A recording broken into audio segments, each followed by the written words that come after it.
nangyari na ito doon sa Dumaguete.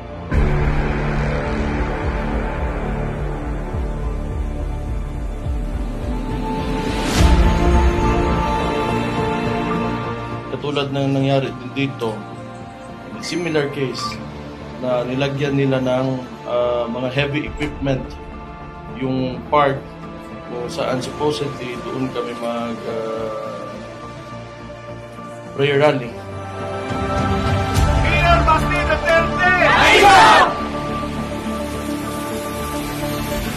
It's not really na may gusto kami pabagsakin o gano'n. All we are asking is to hear us out. And they don't even allow that. I cannot understand why you have to make up stories when you really have all the resources and the position, to really actually give a valid proposition for a debate. Manuro ka lang na wala yung ginawa. It's not becoming of a president. Ay, sus. Ang dami-dami niya pong ginawa.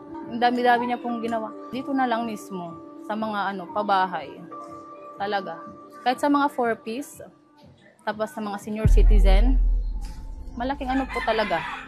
Nung siya po talaga yung namumuno. Kahit nga, papapiliin po ako kung sino pa rin yung presidente ko as of now, gusto ko po talaga siya pa rin. Siya pa rin po pipiliin ko. I want this thing completed. I will be back. Babalik ako. Ano tayo ngayon? October, November. I'll be back December. Mike, gusto ko na sa harap nila, gusto ko, by December, gusto ko makalipat na lahat. Putak, yung tubig na yan, gawaan mo sila ng swimming pool. Natulungan po kami, kaya pagkakaalam ko talaga, ang time na yun, siya ang nandyan. Siya ang nagbigay ng ilaw. Kasi sabi niya sa mga tauhan niya, pag hindi niyo yan binigyan, gagawaan ko kayo ng swimming pool. Yun yung pagkakaalam ko, sir. Gawaan mo sila ng lahat. Basta I will be back, I promise you. In the fullness of God's time, I will be back December. Kasi kung magbulahan lang tayo dito, tapos sabihin lang ninyo, wala yun, si Duterte, tambalos-los rin yun. Dumaan dito, wala I serve my country first. And I will end friendships kung kailan. Para sa akin, mas okay si Duterte. Kasi yung pabahay na niya sa amin, binigyan din niya kami ng tubig na maanohan kaagad at saka yung ilaw. Maraming salamat kasi marami po kayong natulungan, especially po yung mga mahihirap, katulad po namin na nabigyan po ng pabahay.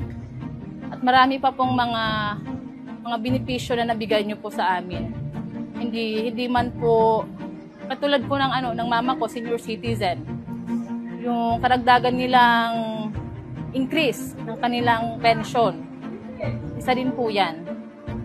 Tapos sa mga 4Ps noon, may din po. Maraming salamat po sa inyo.